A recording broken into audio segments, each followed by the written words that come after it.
Hi, everyone.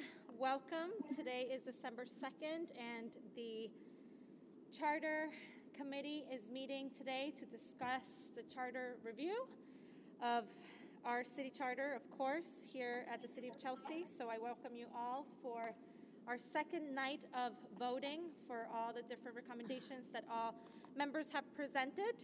So we will begin just by welcoming everyone who has tuned in from Facebook, YouTube, and also anyone who's tuning in from Comcast and is watching live on channel 22. For the members who are here present today, welcome for everyone, and thank you for being here today on time. If I just want to make some clarifications on future roles of our voting mechanism. If you are in attendance, I will take attendance early on as soon as I finish giving you a little bit of the rules that I have in mind as we continue to vote, and it is this. If you are present and in attendance, I will take your vote. If by any reason you join late, you will be able to vote for any measure presented going forward. You won't be able to vote for things that had already been discussed previously at the beginning of the meeting if you missed the beginning of the meeting. So I want to make sure that I keep that very clear. So attendance is crucial, being on time is crucial, and you will only be able to vote on matters that are present in front of you during your attendance. So that being said, I will be taking attendance now. Judith Garcia, present. Leo Robinson. Calvin Brown. Calvin Brown will be absent. He had a medical appointment. Melinda Vega Maldonado. Here, present. Todd Taylor. Here. Rosemary Carlisle. Here. Yesenia Alfaro. Here. Henry Wilson. Henry Wilson, I see you. He's present. Alex Barcalcel. Alex, I don't hear you, but I see you, so I'll mark you as present. Mary Burke. Present. Great. Present. Jason Stocker. Present. Charlene McLean. Present. And Miriam Rakentor. Present. Great. So I will open with the public speaking portion. There is no one here, but we did receive a late communication from a Chelsea resident that every single commissioner received in your email, so you can have a copy in front of you. For the public record, even though it is a late communication, I will go ahead and read it. This was received via email today at 11:38 a.m. by Sean O'Regan from 78 Garfield Ave. Why is there any mention of wanting to change the city from districts to wards? There is absolutely no need. It's bad enough when you go vote to see people confused where they're supposed to vote. Why add more confusion?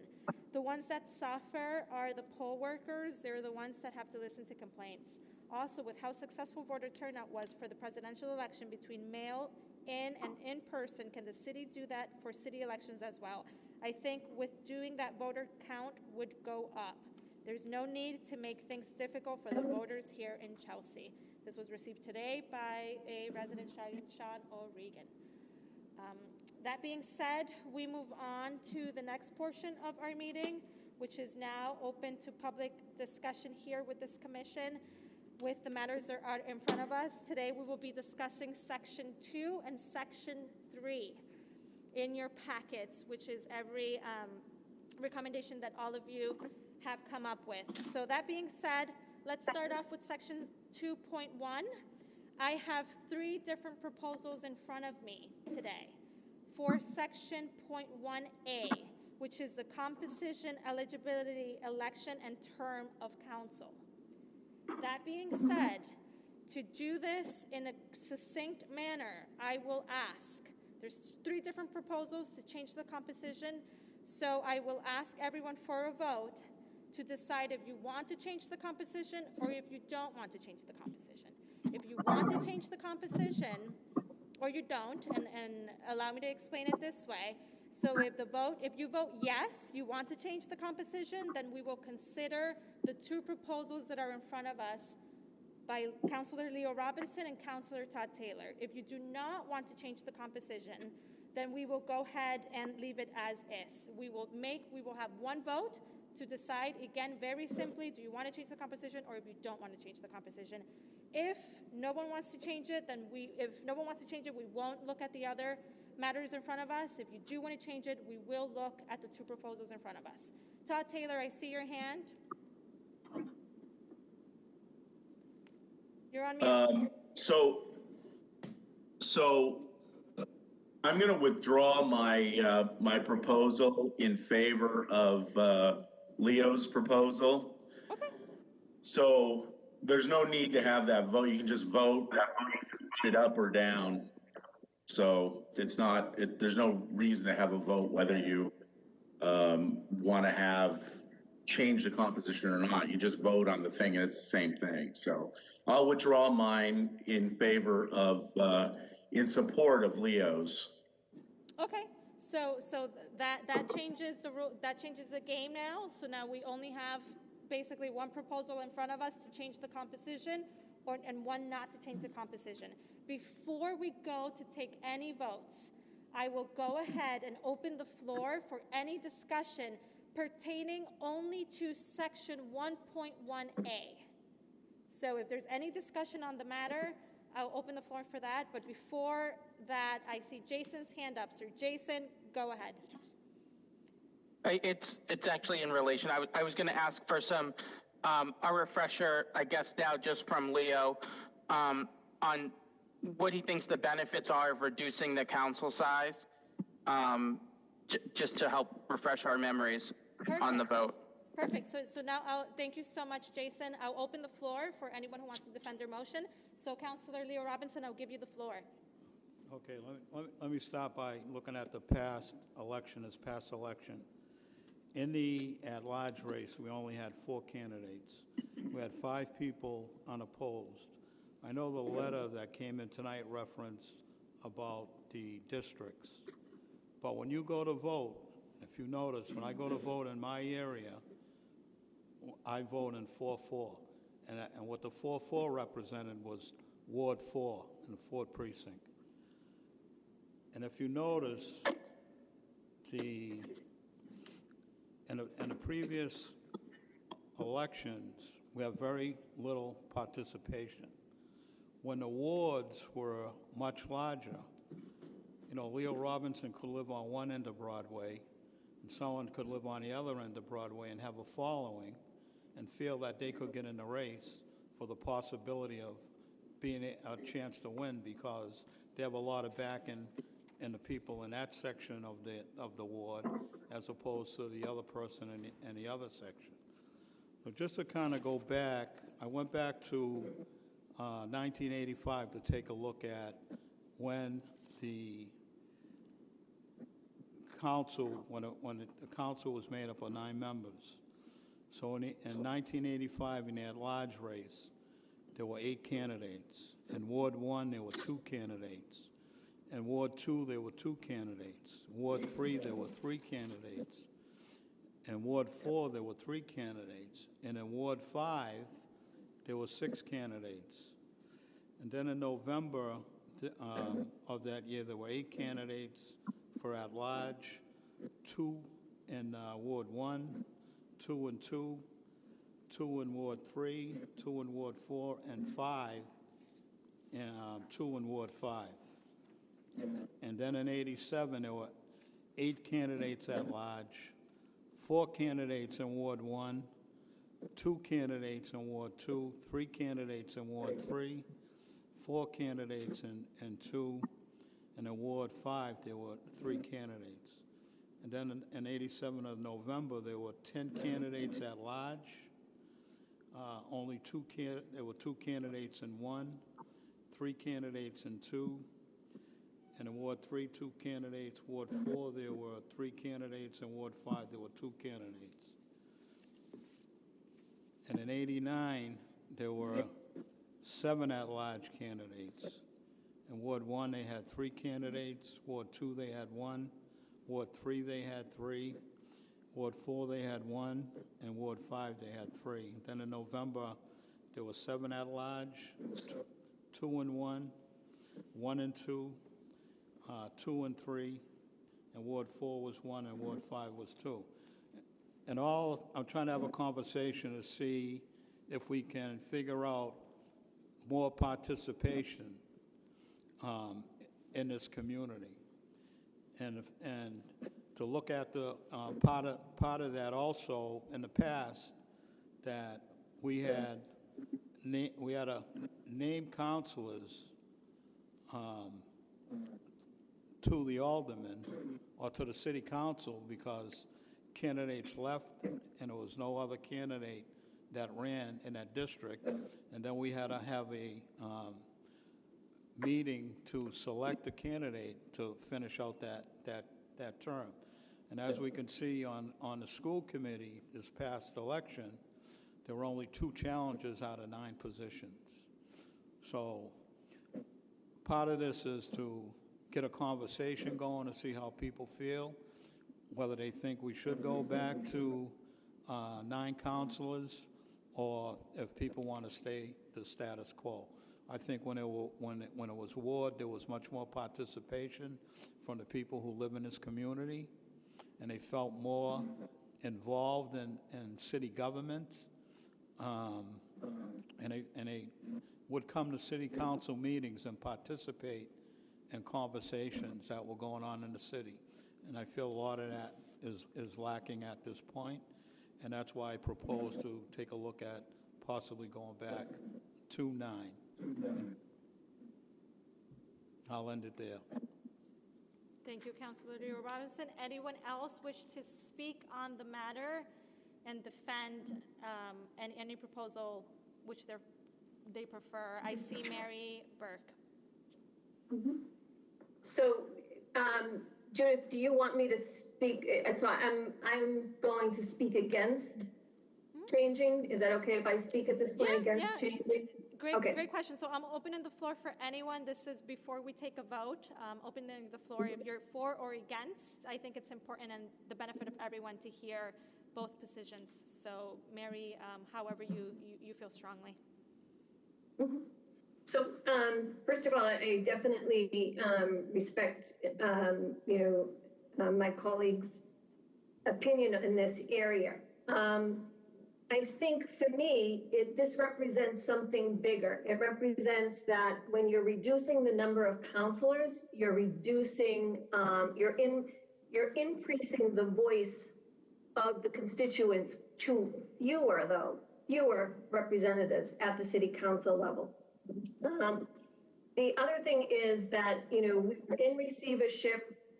It was changed post-receivership. It's been working well with the number of counselors that we have now. I would prefer to leave it as it is with the 2 extra council members, and we're talking about 2 seats extra compared to compared to the proposal. And certainly that gives more access to our constituents when they have more counselors to reach out to. In terms of the data that, Councilor Robinson has presented, those numbers also correlate across the nation to decreasing numbers of civic involvement, of people running for offices. So that's not something that's unique during those years to Chelsea. That's across the board. I think what you've seen in particular this past year is a dramatic increase in people wanting to engage with the city council, engage with the school committee. Certainly our youth have stepped out and really wanted their voice heard. I think that we're seeing an increase. At the same time, we're going to continue to see an increase because you are looking at the number of Chelsea residents increase due to all of the, One North building, all of the building and development that has gone on. So I think that's a piece of, the real problem is engagement. And so how are we engaging not only our citizens to run for office, but also, to certainly vote. I think we've already started down that road as well with the mail-in voting, continue that. I think we're going to see a huge change. We're at a tipping point. And so I would, certainly let's have conversations over the next 10 years, but let's not change it now until we see if the pieces that we have successfully put into place now actually are taking root. And then the last thing, and certainly I did mention this in some of the, what I wrote up prior to that, is, centralizing government and decision-making, for me, is I don't think it's the right way to go for us. And this is what ultimately we would be doing, is centralizing decision-making with fewer voices.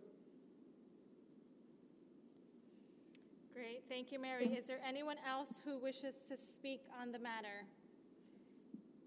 Charlene, you have the floor. Hi. In addition to what Mary said, I would say, that there has been and continues to be an issue with civic engagement in Chelsea. I think a lot of that is a function of, in part, the fact that Chelsea is predominantly a city of renters, people who are a little more transient and don't get or haven't become as involved in the city life as we would like. But I would say it's then incumbent upon our elected officials to reach out to these different constituencies, to talk to them, to engage with them, to encourage them to get involved in the various aspects of city life. All of the different things where residents can get involved, and encourage them as they do so to think about running for office. Changing, reducing the number of counselors isn't going to, I don't think that's going to have, that would not have any impact on increasing engagement. And as Mary said, I think it will decrease the voices that we residents have. You're consolidating the power in fewer people, which I just think is not the right way to go. That's where I stand. Thank you. Thank you, Charlene. And I'll give the floor to Todd Taylor. So some of the reasons that I've heard against this proposal, I would disagree with. And, one of the things that's been mentioned is that it somehow lessens somebody's access to their elected officials, having less elected officials. Every voter will still have three, but now I suppose it would have four under this proposal, at-large counselors, and they would still have their ward counselor. So nobody's losing any voice at all. They still have access to their at-large and their ward counselor. Speaking as someone who is serving on the city council, I would think that there's that less counselors makes it easier to come to decisions, and makes the decision-making process a little easier. And as far as the notion that the current system has been working, I'm not sure that it's really working very well. I think that making something a little bit bigger and getting more people involved in a race is what creates the engagement. Because we don't have a mayor, I think that you know, having a bunch of unopposed people run for office, I don't think that that's working. And I would agree with Charlene when she says that a lot of the problem is that we have, you know, almost 80% renters in the city. I think that is a problem. But I think that there's a solution to this, and that's trying to create something that's a little bit bigger, to take, you know, not to take the place of a mayor, but make the races a little bit bigger, bring more people into eligibility to run. Like Leo had said, that was the situation in the past, and I just don't see how this makes an awful lot of sense. It was always the way that Leo's proposing to return to, and this is kind of an artificially kind of carved up way they went to it, so aldermen wouldn't have to run against each other. So I just, you know, to me it just makes more sense. I don't think it's a major deal in whether it's 9 or 11. I don't think it will make necessarily that much difference, but I do think that it would make things better and easier for people. It doesn't remove any access from the voters to their elected representatives at all. They're still going to have their at-large and their ward councilors. And you know, when you have, I mean, if it's better to have more, why not expand? Why not expand it? Why not have 15? You know? I don't quite get the logic of this. I mean, if you look at other communities of our size, you're gonna find, if it's a town, that they have a select board made of either 5 or 7 people. So having 11 people in Chelsea just it seems a lot, you know, in such a small city. So that's my 2 cents. I don't think it's going to make or break the city either way, but I would be in favor of this proposal, and I would encourage everyone to vote for it. Thanks. Thank you, Todd. So now if I can speak from the chair. So I'll be speaking against changing the composition, so I will be voting no on this measure, and I will say this. I will say that, first of all, Chelsea is the 3rd densest city in the state.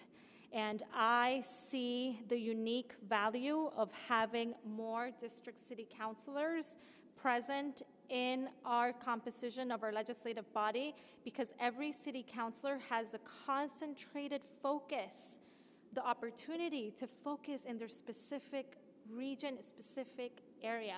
I am the city councilor for District 5, and I made the intentional decision on running for District 5 because I knew I wanted to concentrate my efforts in that specific district. And honestly, when I keep hearing about the past, and you know, taking me back to 1985, quite frankly, scares me. Because when I think about 1995, which, by the way, I wasn't even born yet during that time. I was born in 1991. But when I think about the 90s and the history and the dark times and the corruption that our city went through, I'm sorry, but I am terrified of going back to the past. The fact that there's a 60 minutes video where we got national attention because of the corruption of this legislative body, when you ask me to look at the past, that's what I remember. And sitting here as a council member, I've been serving 3 terms.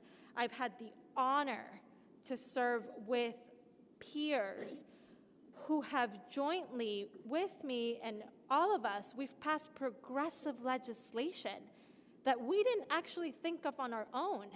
It's all the progressive legislation that we've made history, like recently, we just passed an office, by the way, Councilor Leo Robinson, I'm sure you spearheaded that, which was a diversity, inclusion, and equity office. The support from this council was strong. We passed a wage theft ordinance.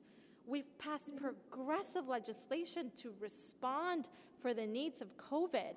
And we were able to do that with 11 members present who all are advocating for their different districts that you may think are overbearing, right? And when I think of this council and every single member, I see the contributions that they make. And I'm very proud of the progressive legislation that we've passed, that we have not passed alone, because this room where we're sitting in right now, which is the chamber, has been packed with residents whenever they're upset about something, whenever they want to see change in their community. This room is packed. Sometimes we have plenty of people here that they're standing out in the hallway because they're interested and they're engaged. So if we're going to talk about participation, voter participation, I would say this: voting is emotional. People vote for the candidates that drive them, candidates who make them, inspire them to go out and vote. So maybe what the question that we should be asking is, when you're running for office, are you really inspiring the voters to go out there and vote for you?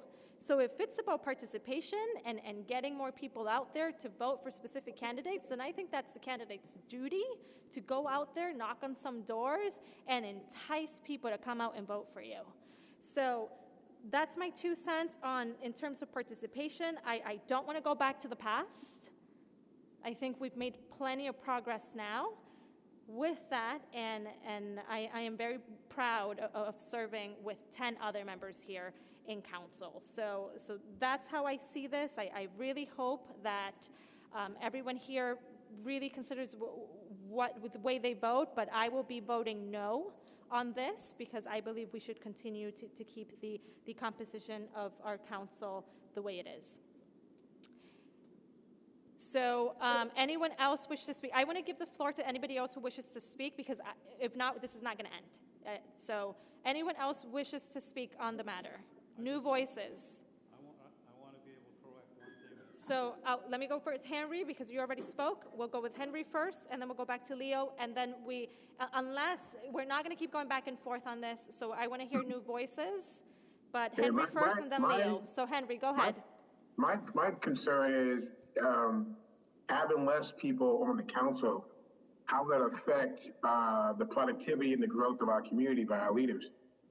There are leaders out there, if I can personally say, are out there hitting the pavement every day, winter, summer, spring, whatever. And there's some that, only certain times you see them out there. But my concern is, how is that going to change? I mean, if just say you, Judith, you said you want 11, you want to keep it at 11. 11 city councils we had since I've been here for over 30 years, I haven't seen much improvement with those councils being engaged with the community. Some are, but not all. If we have less, will that change also? That's another question you got to ask yourself, because we're talking about engagement, community engagement. So having less people on the council, will that help us to get more involvement from our residents, more engagement from our residents? We're having more, will that help? But if we have more people on the city council, I feel that all city councilors need to be more engaged in the community council. So like you said, entice your constituents to vote for you. That should be a done thing every day for 2 years, 4 years, whatever. It should keep on going and going. We shouldn't just wait till election time to do that engagement conversation with our constituents. So there's a balance here and there to have 8, to have 11.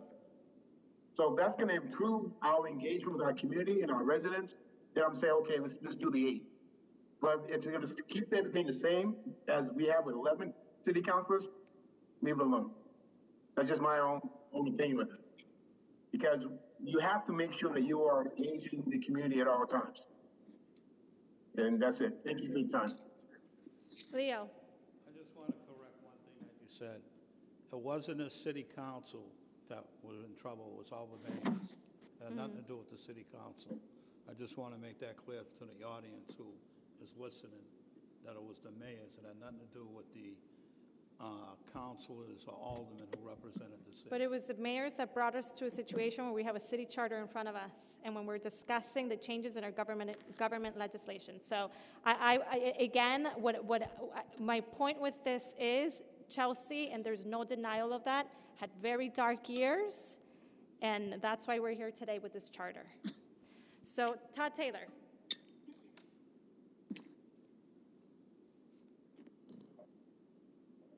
Sorry, having problems with that button. Yeah, so look, I have a hard time with trying to tie the number of counselors on whether they're from artificial districts or whether they're actually in the wards have any tie to corruption. I mean, this is absurd. I think that there's reasons for corruption, and the reason, the biggest way that the charter changed the city, and I'm sure Cheryl will back me up on this, is that they got rid of the mayor and they went to a city manager style of government with a weak city council. So nobody's disputing that, okay? But to say somehow that returning to 9 councilors would be returning to the dark days of Chelsea corruption is completely ridiculous. I mean, with all due respect, it has nothing to do with the corruption. In fact, it has a lot to do with efficiency. And like Henry was saying, when you have counselors that are actually fully committed to doing their jobs in a responsible way, I think that actually makes the engagement better. When you have people that are fully engaged in their job, to take calls 24/7, to go out and meet with their residents, to do the things that city councilors should be doing. I think that makes for a better political system. Full stop. So somehow to try to tie this to the corrupt days of yore is just, I'm sorry, I just can't accept that. So Todd, okay, and I'll respond to that. I have 2 more people, and I'm going to give you, the 2 of you, Mary and Mimi, priority, but I'll respond to something. I did not say that having less counselors brings us back to corruption. What I said, and I quote again, when I think of the past and going back to the past, I have never wanted to say that having less means corruption. What I've said is, when I think about the past in Chelsea and you asking me to bring us to the way things were done back in the day, that's what I think of. It brings me memories, it scares me. But I've never said less city councilors means there's going to be corruption. What I do think is that if there is less city councilors, there will be less representation.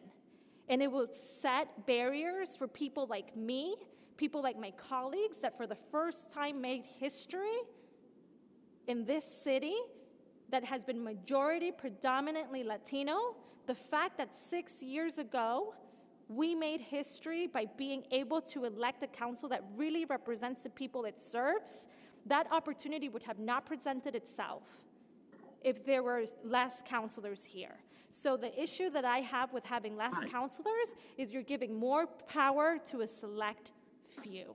So I want to make it very clear for the record, I never said less city councilors means corruption. I said going back to the past and the way things were done in the past reminds me of the dark hours that this city experienced with corruption.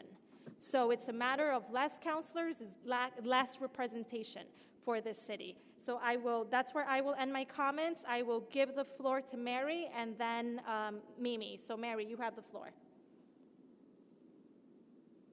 So I just want to bring out 2 points. I think we're trying to cure one thing with another. We're trying to cure engagement, whether it's voter engagement or it's engagement from our representatives, i.e. city councilors. through reducing the number.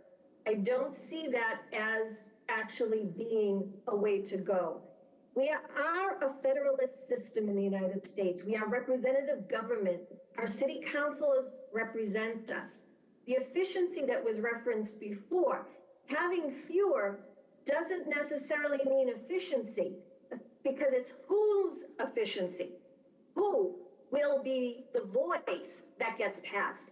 I want the voice that gets passed on any issue to be the voice of the constituents, the majority of the constituents. To me, that's efficient. I think democracy is efficient when things do slow down and there is debate and there is a give and take. And maybe it takes more than 2 meetings or 3 meetings, or sometimes that is also being efficient in a democracy.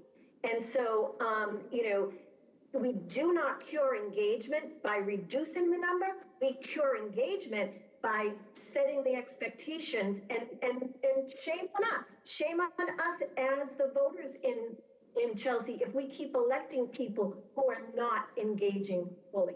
But that's on us, and that's what we have to teach us, and we have to teach others. But reducing my ability to have a voice and representation on the city council as a constituent, no, that to me is not the way to go.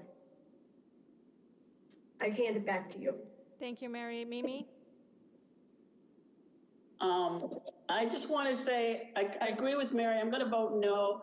I think what people are missing is how they vote. You can only vote one day a week, and it's very difficult for people to vote that one day. I think what the last election clearly showed is that if you give it a longer time period, people will vote. So we have not had that with the city council election, and obviously the national election always turns out to be higher voter turnout, always does, but this was, I just think the record number of voters that turned out in this national election cannot be overlooked. So I just think people are more aware. Maybe it'll die down, maybe it won't, but I agree. The city is too dense to go down to 9, and efficiency is not a reason to go down to the council. So I'm going to vote no. But I really think we need to get some data and because data is looking into the past. I hate to use that word, but that's what data is. You're collecting past information, so it's hard to project. But from what I saw, I say we should get more engagement if we can change how we vote or how long we vote. So I'm going to vote no. Okay, Thank Jason. I think I'd just like to remind people that the point of this vote isn't to then all of a sudden the council changes to 9 if this passes. All we're doing is opening up for the council to then dig deeper into the ability to change to 9. The council can still deny it, but at least we're just giving them the opportunity to dig deeper and research it and help determine, will we increase engagement? Will it be more efficient? Do we still think people can be heard that need to be heard? And I think we're just removing an obstacle, I guess I'll say, to allow the council to dig deeper. We're not the ones that are voting to definitely change the council to 9. So I think we need to be clear on that. I think that people feel this vote is changing the council, and this is just the first step in a conversation. Thank you, Jason. Yeah, Thank you, absolutely. Jason. And it's exactly that. It's simply presenting our recommendation, but this conversation is important because every single one of you was appointed to do precisely that. And this is an open forum for everyone to defend their own opinion, share opinions, and that's the way we grow. So that being said, Jason, thanks for opening up the segment here to move on to a vote. So does anyone else have anything else to say, or we can move on to a vote? Great. So I we'll just move on. want to make a statement. It's Rosemary. Can I Hi, talk? Rosemary. So do you have Yes. something to say, or are you ready to vote? Yes, I have something to say. I want to agree with Jason that we might be this committee for the charter, but remember the city council has the final say. Thank you. Yes. It's not about who has a final say. It's more about having a productive conversation in a safe space where people can share their opinions. So I really value Okay. everyone's opinion and their time. So Okay. we'll move on with the vote. So just to clarify the vote, what we have in front of us is if you want to change the composition, Jason. Yes, I Jason. feel like your comments, I feel like your comments are implying that I was trying to halt the conversation. That wasn't No. the point of my comment. It was just, I was trying to reassure people of what my Yeah. point was. But your comment continues to imply that I was trying to stop conversation. That wasn't not my at all. point. No, I apologize if you feel that way. Not at all. Just Okay. agreeing with you that it's important to have the conversation as well. Okay. So again, the vote. We're going back to the vote.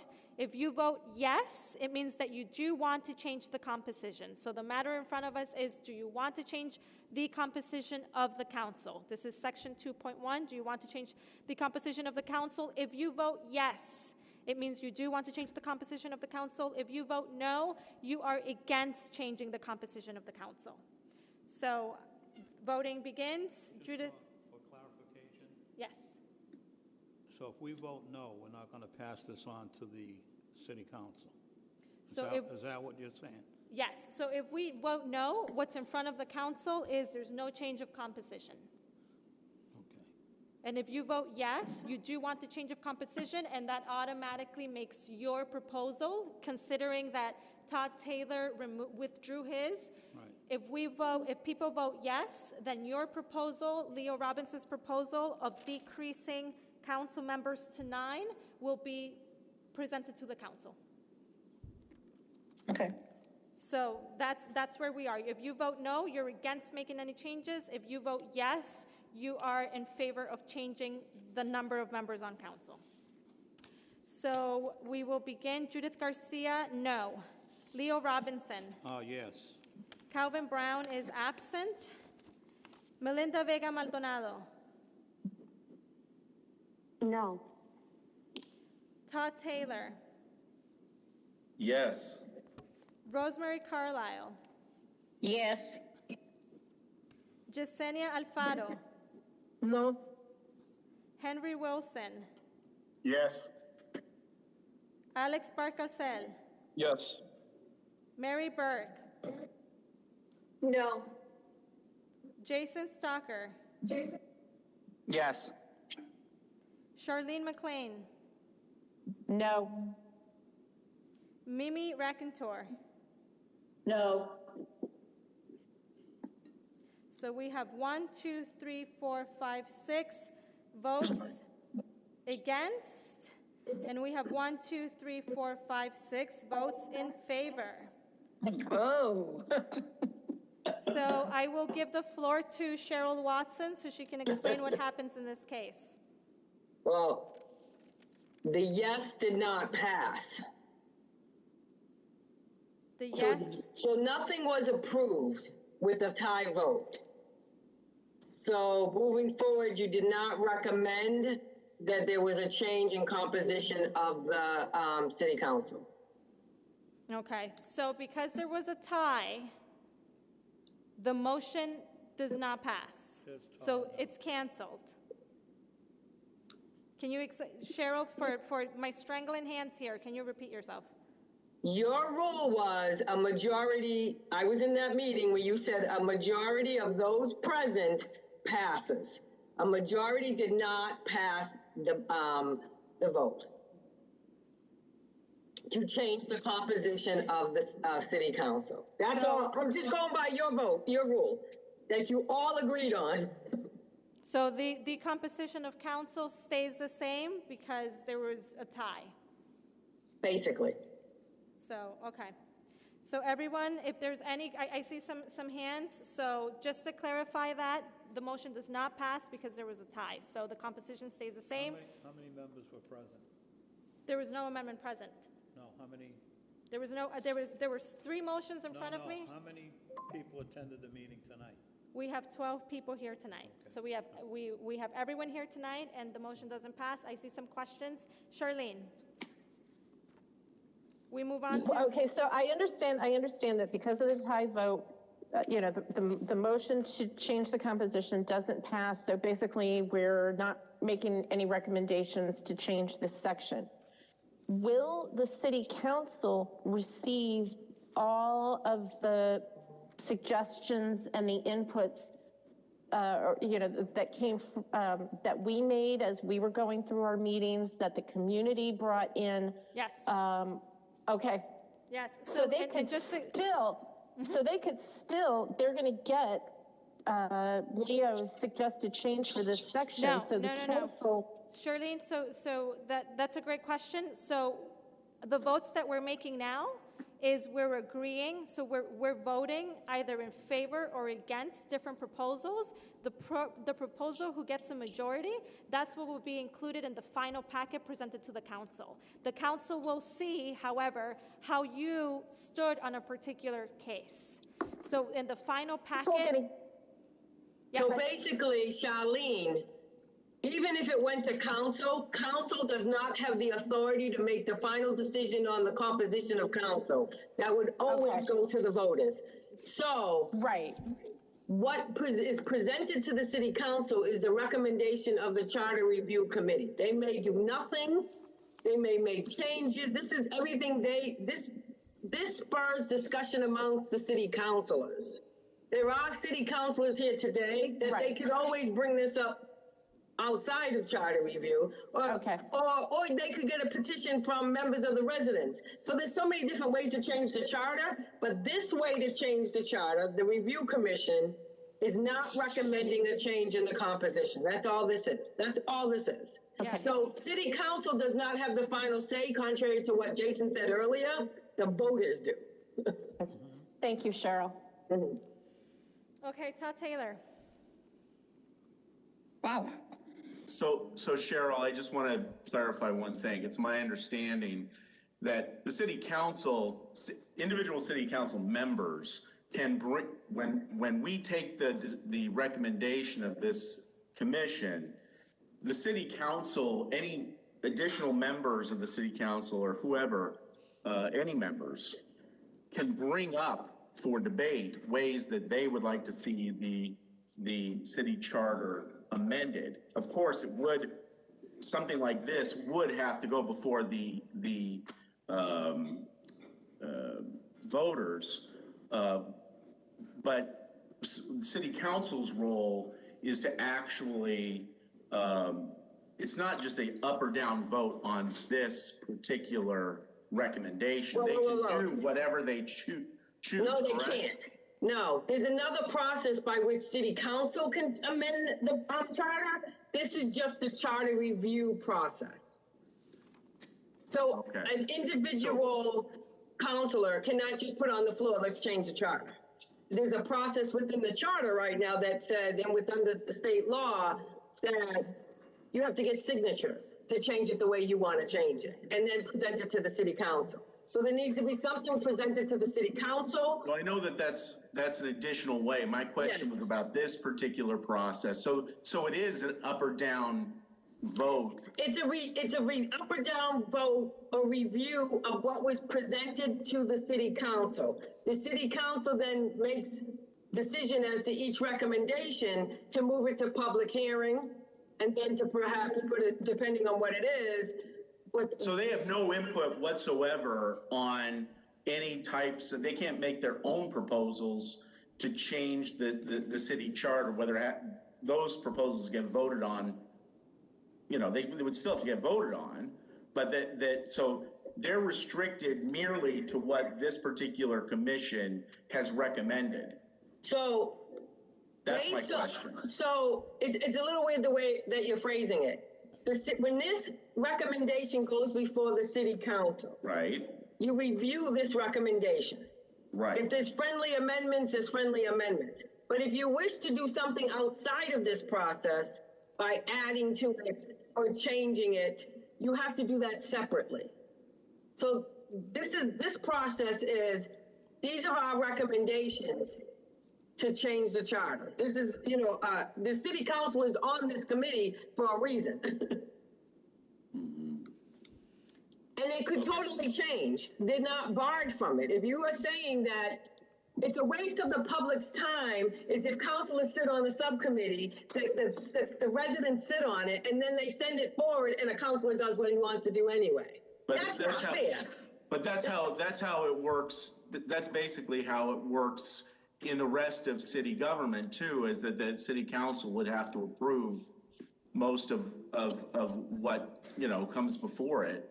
The planning board makes a recommendation to the city council when it passes or not passes. And the city council in the past, I know for a fact, because I sat on the planning board, can ignore what the planning board has recommended. So by a 2/3 vote though, yeah. Okay, so that's basically, So zoning is different. Zoning is different than the charter, counselor, because whatever you pass may have to go to the voters anyway.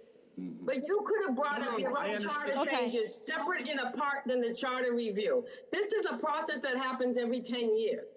Councilors are there for 2 years. You could have done your own process in the meantime. No, Okay. I understand that part. I'm merely talking, I'm not talking about the other ways to amend the charter. I'm talking about council's role in this process. The council's role in this process is to accept or deny the recommendations. They could do nothing once you guys send the recommendations.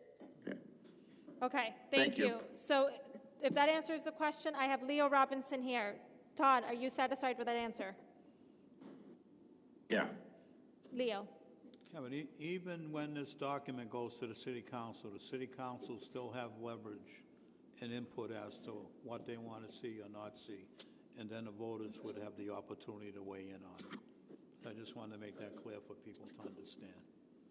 Great. Thank you, Leo. Any other questions? So we can move on for a vote. You already voted.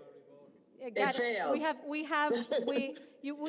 Trust me, we have a long night. We have plenty of more items to vote on. So if we can move on to the next item on our list, which is section 2.1. This was introduced by Mimi, and what she is requesting is a change to city council term from 2 years to 4 years. Are there any comments here regarding changing terms from 2 to 4 years for city council? Okay, so Mary, I see your hand. Go right ahead. Hi. So if I remember Mimi's rationale for changing 2 to 4 years, at the same time, as voters, if we are going to hold our legislators, our city councilors, accountable, I think 2 years is a way to hold them accountable in a shorter time frame. And so for that reason, again, to be able to give voice to constituents on the democratic process is where I'm centered. So I would be voting no. Okay, any more comments? Great, so we'll move on to a vote. So a yes vote is you are in favor of the recommendation presented in front of us, which is to change the council term from 2 years to 4 years. If you vote no, you are against it. So that being said, I'll start with myself. I will say no. Leo Robinson? No. Calvin Brown? He's absent. Melinda Vega Maldonado? No. Todd Taylor? No. Rosemary Carlisle? Rosemary, if you can unmute yourself. No. Okay. Jasenia Alfaro? No. Henry Wilson? No. Alex Barcalcel? No. Mary Burke? And you're on mute, Mary. No. Jason Stalker? No. Okay. And Shirley McLean? No. Miriam Racantor? Yes. Okay. So recommendation denied. We have 1, 2, 3, 4, 5, 6, 7, 8, 9, 10, 11 voting against, 1 in favor, 1 absent. Okay, we move on to the next item, the next recommendation in front of us, which was something that was brought up to us by Sarah Neville, which is a resident of the city of Chelsea, and her recommendation is to add ranked choice voting to section 2.1. So notwithstanding any general or special law to the contrary, elections for the office of district city councilor shall be conducted using ranked choice voting. So if you are in favor of this recommendation, you can vote yes. If you are against it, you can vote no. So any comments, questions? Great, so we'll proceed to voting. I will vote yes. Leo Robinson? No. Calvin Brown, absent. Melinda Vega Maldonado? Yes. Todd Taylor?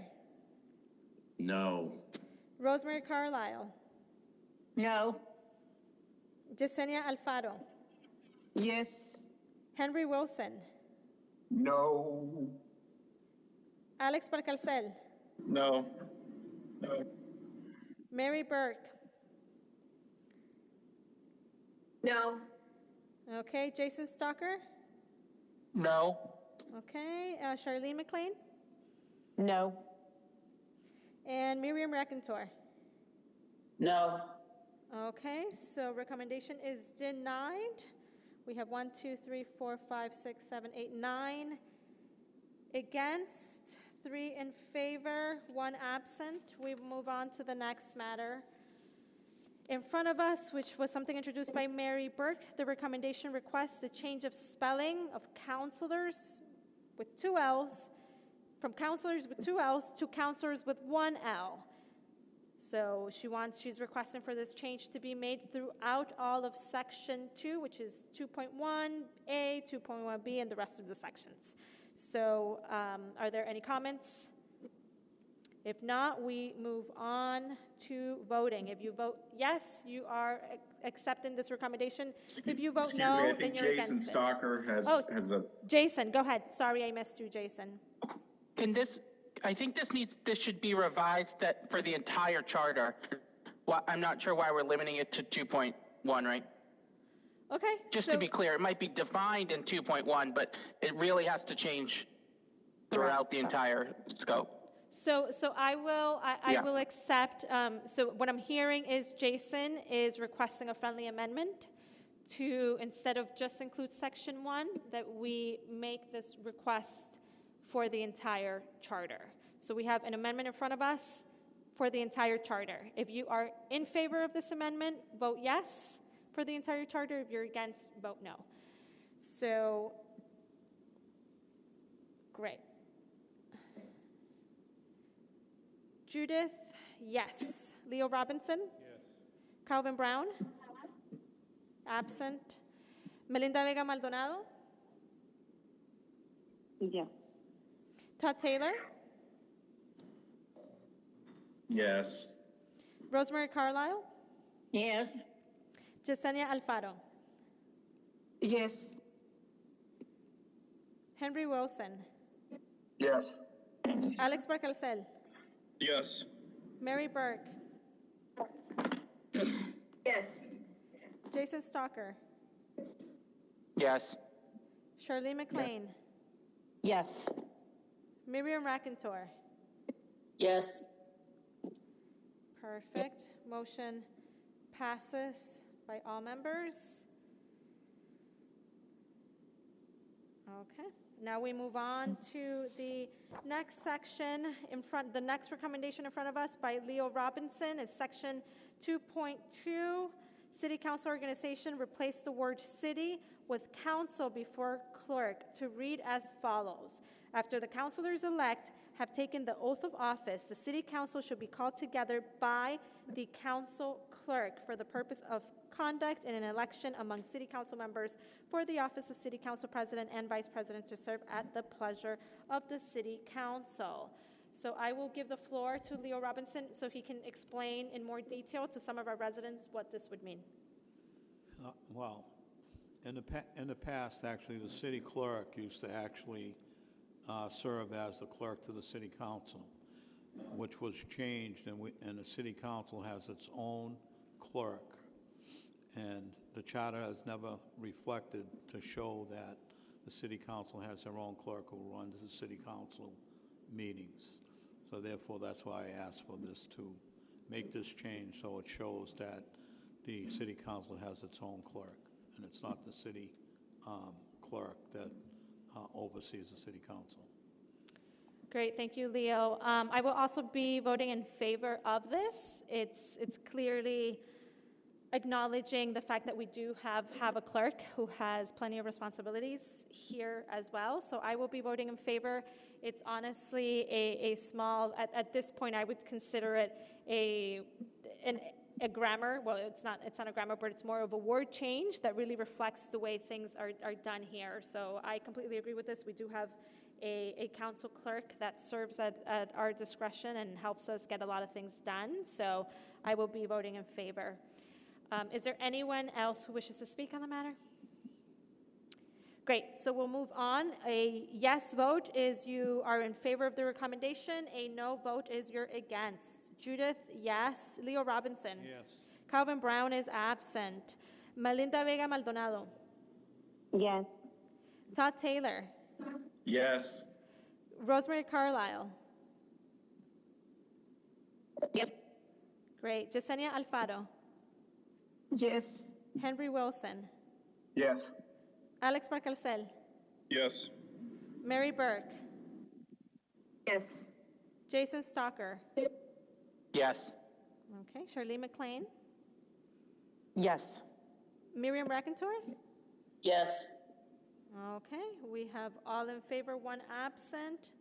Recommendation is accepted.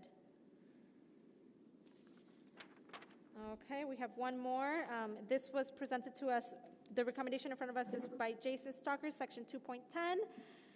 First sentence of section 2.10 had add language that limits compensation to available appropriations, like we do for compensation to city manager in section 4.4. To read as follows: compensation, the city council shall by ordinance establish an annual salary for its members, but such compensation shall be within the limits of available appropriations. So that's the section that he wants to add to be succinct with what is established on section 4.4. So I will give the floor to Jason if you want to add anything else. No, it was just about making clear that the city council can't ask for more money than it's available. We made it clear for city manager. I don't know why it wasn't clear for city council. Okay, perfect. Thank you, Jason. Anyone else? I see Cheryl wanting to add some input there. So Cheryl, I'll give you the floor. Just to be clear, city council makes the appropriation, so they would appropriate their own salaries, but the city council currently cannot give themselves a raise. They have to give the next council a raise, just to let you know that.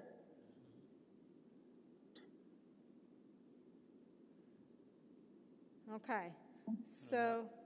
It'll have to be 18 months before. Okay. Yeah. So what you're saying is that if the council were to approve a raise, it'd be 18 months before and it'd be for the next council? Yeah, like right now, the city council could not vote for a raise. So in January, say, when a new council came in, if they felt appropriate to ask for a raise, it wouldn't take effect until 2 years later in the next election. Yeah. So the idea, what I'm hearing from that, the idea is to not make a decision that benefits yourself. Right. It's a definition. Correct. It's an idea. Okay. So the idea is don't vote on something that benefits yourself, but it benefits your future leadership. Right. Correct. Got it. Okay. So that explains it. So again, the motion in front of us and what Jason has introduced again has been to add language that limits compensation to available appropriations, like we do for compensation to city managers. So if you are in favor of this recommendation, then vote yes. If you are against, vote no. So for me, no. Judith Garcia, no. Leo Robinson? No. Calvin Brown is absent. Melinda Vega Maldonado? No. Todd Taylor? Yes. Rosemary Carlisle? Rosemary, if you can unmute yourself. No. Okay. Yesenia Alfaro? No. Henry Wilson, No. Alex Barcalcel, No. Mary Burke, No. Jason Stalker, Yes. Charlene McLean, No. Miriam Rakentor. No. I misheard you. Can you say that one more time? No, okay. Great, so motion is denied. We have 2 in favor, all others against. Okay. So now we move on to the next item in front of us, which is a recommendation. We're moving on to section 3, which is school committee. So now we're changing topics. We covered city council section 2. Now we move on to school committee. And this was a recommendation presented by Mary Burke. And it is regarding section 3.1, should remain as written. So I believe she is referring to the composition, eligibility, election, term, powers, and duties. To read as it has read, there shall be a school committee composed of 9 members. One to be known as the at-large school committee member shall be nominated and elected by and from the voters at large. 8 members to be known as district school committee members shall be nominated and elected by and from the voters of each district. One such member to be elected from each of the 8 districts into which the city is divided in accordance with section 7-4. So are there any comments here? I see Charlene's hand up, so I'll give you the floor. I think this one, Mary's recommendation to leave it unchanged, and then the next one from Jason, haven't these been rendered moot since we did not change the composition of the city council, since we're not making that recommendation? These are 2, that's a great question. These are 2 different sections. So section 2. No, I understand that. I understand that, but I think they were tied to the original, the previous section. If we were to recommend changing the composition of the city council, we should then also look at changing the composition of the school committee. Since section 2.1, did not pass. That, I mean, do we need to vote on this since we're not recommending? We do need to vote. So it's basically we're looking at another topic in terms of, I definitely understand what you're asking, and it makes complete sense. So we do have to vote to see if you recommend a change in school committee or not. So we're taking it as 2 different bodies because the charter is written that way. So it's written as 2 different entities. This specific group is going to decide if we also want to change or not change the school committee. But I just want to be clear that because we tied in the city council one, the motion did not pass, meaning there's going to be no change to the composition of city council. So this is the vote that will be in front of us, because there's only 2 proposals here. The only proposal we have is Mary saying keep it as is, and Jason suggesting if there's any change, then we should change this. If Jason decides to withdraw, then we can go ahead and withdraw, but otherwise we will be voting. But I see Jason, so I'll give him a moment to speak. Well, I guess 2 things. One, mine can be withdrawn. It was more of a placeholder in case we did vote on 2-1. But should we really be voting on people's decisions to keep things the same? Shouldn't we just be voting on changes? This is just, I don't know why we would vote to say, yes, I like 3.1 as it was stated previously. That doesn't seem like it makes sense to me, unless somebody is, right? Because I'm having trouble putting my head around that. Yeah, no, I totally hear it, Jason, definitely. Again, so the way this was presented to me and how every single one, so everyone who sent me a recommendation, I want to be as transparent as possible and respectful of your time. So if you sent a recommendation, whatever that was, I included it in this packet. So But I can wasn't expecting the curveballs of today of withdrawals. So that's why if you tell me right now you want to withdraw this, which I understand was as a placeholder, assuming what we had previously known, that there was some interest in a change in section 2.1, I still wanted to include it for the sake of transparency or respect for all of your time in presenting and writing recommendations. So that's simply it. Again, these things happen. Amendments are presented. New ideas are presented. People have the right to withdraw, and that's why, again, it's in front of us. So if you're interested in withdrawing this, then I can go ahead and withdraw it, and then we won't vote on the matter, because it doesn't make, as you said, it doesn't make any sense to vote on a matter if it already seems that there'll be no change of composition if no one else has introduced something to change it. So, Jason, I feel comfortable withdrawing mine. Huh? Mine can be withdrawn. Mine can be withdrawn. There's no reason for the comment at this point. Okay, so it is automatically withdrawn. So there is no motion in front of us to change section 3.1. So we move on. Actually, we have a next one. The next recommendation in front of us would be by Jason Stalker, section 3.1, cross-reference to 2.2, where we state that the city councilor sits on the school committee as a non-voting member. So it would read as follows: the school committee shall elect from among its members one school committee member to sit as a non-voting member of the city council. This member shall serve at the pleasure of the school committee. So I will give the floor to Jason, if you want to explain, and if you have any comments. No, I just think it's helpful to have things in multiple places. So since we're talking about school committee, they do have that authority. Great.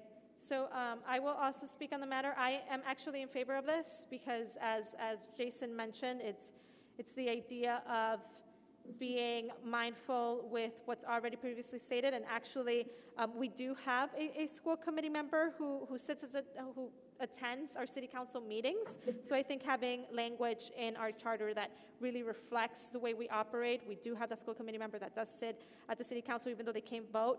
They are present in some of our meetings. So is there any other comments?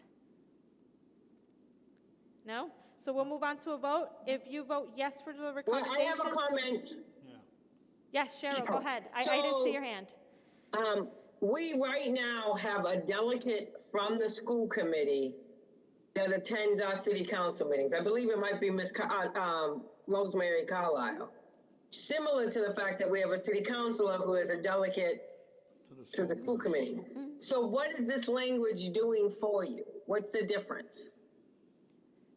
I think because if you went to the school committee section here in 3.1, you wouldn't know that there's a member of the city council that sits on the school committee as a non-voting. But if you read the 2.2 section in the city council composition, you would see that someone sits on the school committee. So this is just to help tie it together based on if you just started flipping this and started with the school committee section, you wouldn't know that. Okay. Yeah, I agree 100% with Jason on that as well. And Cheryl, that's a great question. I think it's more of keeping it synchronized and Okay. ensuring. No, I just wanted to make sure there was not more powers granted or so forth and so on. No, yeah, he's not creating, the way I read it here, I don't see Jason saying anything that it's basically stating the obvious. Yeah. I think if someone walks into this council meeting and looks at Rosemary or any delegate that's here, they might not know what her role is, and I think this really solidifies that in a written statement. So I am voting in favor of this, just for the purposes of being able to solidify that. Anyone else? Jason, anyone else who wants to speak? Okay, so if you vote yes, you accept the recommendation. If you vote no, you do not accept the recommendation. So Judith Garcia, yes. Leo Robinson? Yes. Calvin Brown is absent. Melinda Vega? Maldonado? Yes. Todd Taylor? Yes. Yes. Rosemary Carlisle? Yes. Yesenia Alfaro? Yes. Henry Wilson? Yes. Alex Barcalcel? Yes. Mary Burke? Yes. Jason Stalker. Yes. Okay, Charlene McLean. Yes. Miriam Raconteur. I can't hear you. Is Miriam Raconteur, yes or no?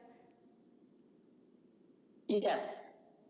Okay, so recommendation accepted, all voted in favor, one absent. Okay. School committee, sorry guys, it's one person here, I don't have a clerk, so voting, doing all at once. So the next recommendation in front of us is presented by Miriam Raconteur. This is section 3.1 composition. Actually, no, we already voted on that, so, oh no, sorry, we did not. I apologize. Section 3.1, the composition. On section 3.1 composition, at the school shall have a teacher as a non-voting member after the last sentence. So if you go to section 3.1, she wants to add the last sentence to section 3.1 composition, eligibility, election, terms, powers, and duties. The school committee shall also have a teacher as a non-voting member. That being said, I will open the floor if there are any strong opinions for or against.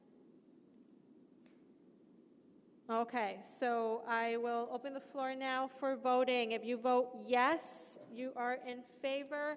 If you vote no, you are against. And again, this is to add teacher. Mary had her hand up. Mary had her hand up. Mary, is your Judith, hand my up? I can't hand is up. see your. I had to. Mary, I can't see Yeah, you. no, I had it on. I'm having problems with the connection, and so Oh, can I just perfect. make comment on this before the vote? Okay, thank you. I understand what Mimi wanted to do by making this recommendation to give teachers, a voice, even though it's a non-voting piece. I would be against it, however, because teachers are only one of the unions in the school department. And for equity's sake, if we did a teacher, we would have to do a para, a clerk, an administrator. These are all various unions. We have AFT, MTA, AFSCME, Steelworkers Union, et cetera. And so each of them would then want, a non-voting piece. The other piece is that this is a governance body. And so in essence, it's management and they would be labor. They do have, remember, they do have public speaking, which they use beautifully, at every single school committee meeting. So that public speaking is still, in a very similar way, it's a non-voting participatory structure for our teachers to be able to participate. But it's also fair in that it allows everybody to participate. Hi, it's Rosemary. I'm going to agree with Mary, all the things she said. Okay, thank I'm you, not too Rosemary. sure this is legal either. Yeah, I was just going to say, would it be legal? So the school committee in collective bargaining hears, unlike the city council, hears the grievances, makes the step 3 final determination. The school committee makes decisions a little differently than the city council does and has a little bit more involvement in labor than the city council. So when it says the school committee shall also have a teacher as a non-voting member, is it a Chelsea Public Schools teacher? Because this is a little vague. Is it someone who's in the education field? The language seems to be a little bit against, a little vague to me. So I'm just going to say, I find like there might be a conflict in this situation. City council, agree. School committee sets policies and practices. Yeah, I totally agree with Cheryl. Which teacher. So I'm just giving that comment. Yeah. Okay, I'll give the floor to Mimi so she can, Mimi, if you want to share your vision. Yeah, no, I should just withdraw this. I understand the ramifications. We should just withdraw this. Okay, so I will say Mimi chooses to withdraw. So we will not be taking a vote on the matter because she chooses to withdraw. Great. So we move on to the next section, the next recommendation in front of us, which is a recommendation received from Sarah Neville, she's a resident from the city of Chelsea, and essentially what we're looking at here is to add to section 3.1, add to the school committee section, ranked choice voting within our composition, eligibility, election term, powers, and duties. So notwithstanding any general or special law to the contrary, elections for the office of school committee shall be conducted using ranked choice voting. If you feel in favor, yes. If you feel against, no. And again, this is for a completely different section. For clarification. Yes. Didn't we actually take the vote on the city council side? We took it for city council, we didn't take it for school committee. Okay, So these are two different bodies. And this was the way it was presented, so that's a great question. So we're voting again, ranked choice, but now it's for school committee. So a yes vote is you accept this recommendation. A no vote is you do not. So Judith, yes. Leo Robinson. no. Calvin Brown is absent. Melinda Vega. Maldonado. Yes. Yes. Todd Taylor. No. Rosemary Carlisle. No.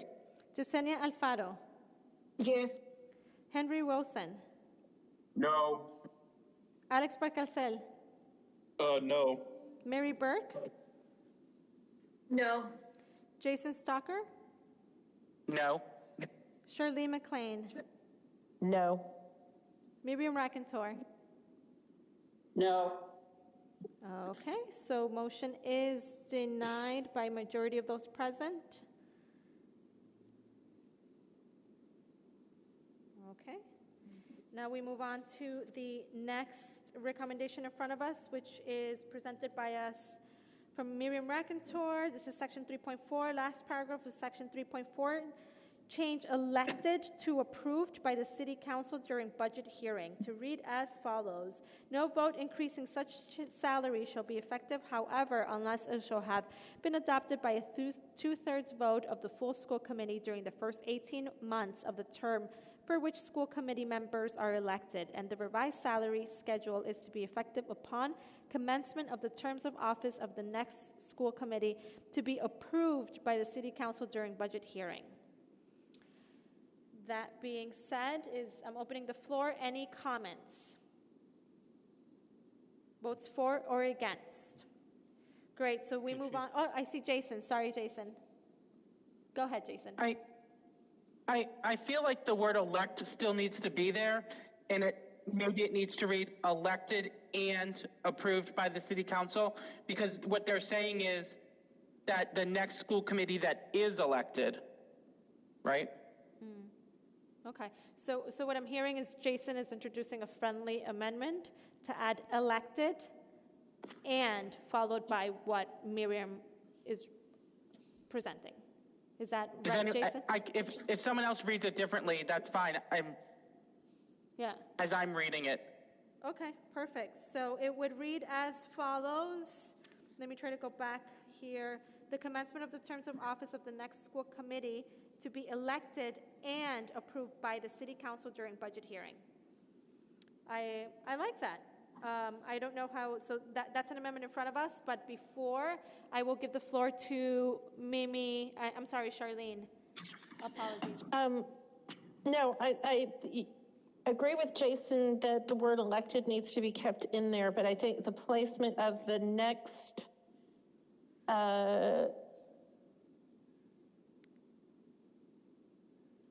next elect, this one, that Cheryl, help. I was actually thinking the same way. So basically, what it does is to be effective upon the commencement of the terms of the office of the next elected school committee. And you could say to be approved by the city council during budget hearing, but by the way, it would be anyway to be approved by the city. The council has to approve the monies anyway, so. Yeah. Okay, so what we're saying is, so I see what Mimi introduced here. It's basically one of those other scenarios where we're already doing it that way, so might as well write it and have it in writing. So I agree with that. So what I'm hearing here is a friendly amendment where we instead of eliminating elected, we keep elected, and we add what Mimi suggested. So we keep what's in front of us, but the friendly amendment that Jason is introducing is to keep the word elected in there. Did I confuse you more, Charlene? It's about where we're putting the word elected. Commencement of the terms of office of the next school committee to be elected. And then add the word and include what Mimi suggested, which would be committee to be elected and approved by the, oh, I see what you're saying. I see what you're saying. So the minute we read it that way, it sounds like the city council elects. Is approving that slate of school committee members and the revised salary schedule as approved by the city council during budget hearing is to be effective upon the commencement of the terms of office of the next school committee to be elected. Okay, so it's a matter of placement. Yeah, I think it would be, let's see. So it's moving the revised, so we have after the revised salary schedule, insert the word as, and then move Mimi's Got it. addition.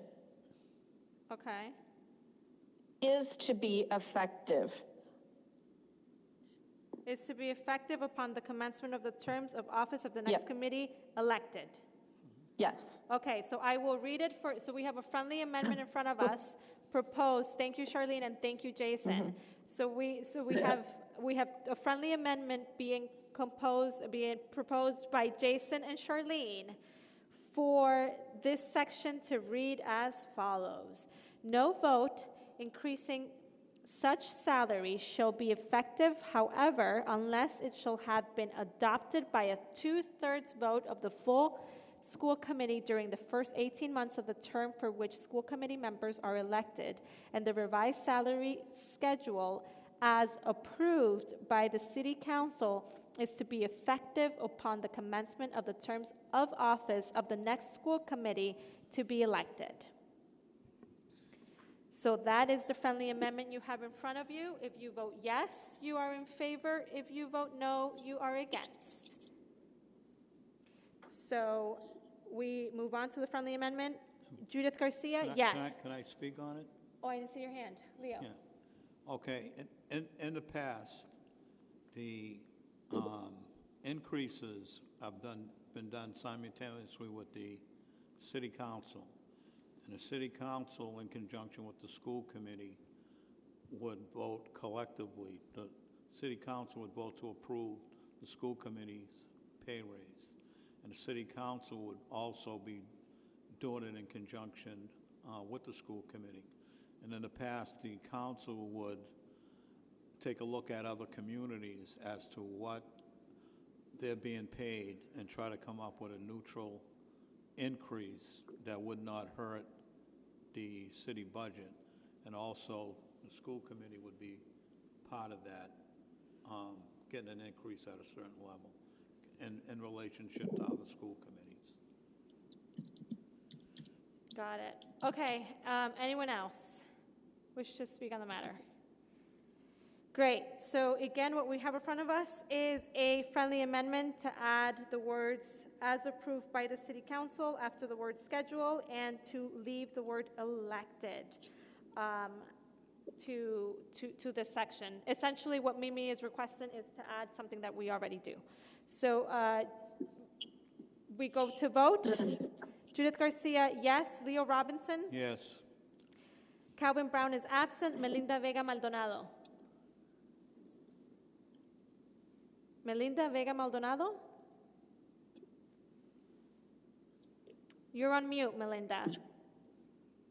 Yes. Okay, Todd Taylor? Yes. Rosemary Carlisle? Yes. Jasenia Alfaro? Yes. Henry Wilson? Yes. Alex Barcalcel?